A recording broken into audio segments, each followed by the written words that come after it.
quand on a démarré RTV, c'était que des petits jeunes qui n'étaient pas payés, c'était que des petits jeunes qui venaient remplir la grille, et les responsables de l'époque étaient contents que la grille soit remplie pour correspondre à ce qu'ils voulaient faire.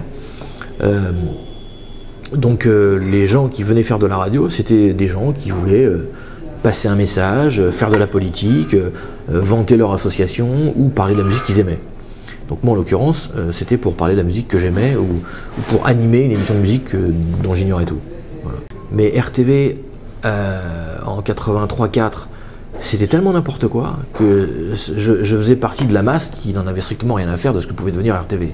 C'était vraiment le cadet de mes soucis et c'était tellement ringard que même pas j'écoutais quoi.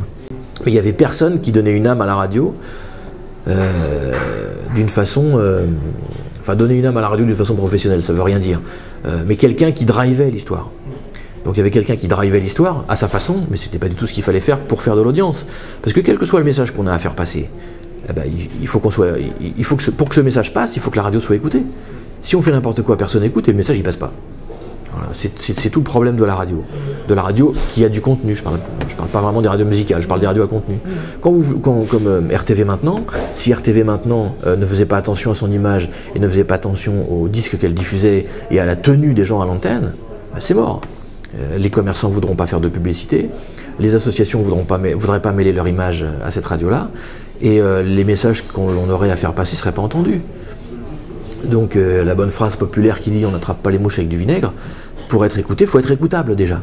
Donc il faut être beau, il faut mettre une chemise propre, et quand on est présentable, eh ben, on se présente aux gens. Et à l'époque, RTV, c'était tout sauf ça, c'était l'inverse, et ça a duré pendant des années.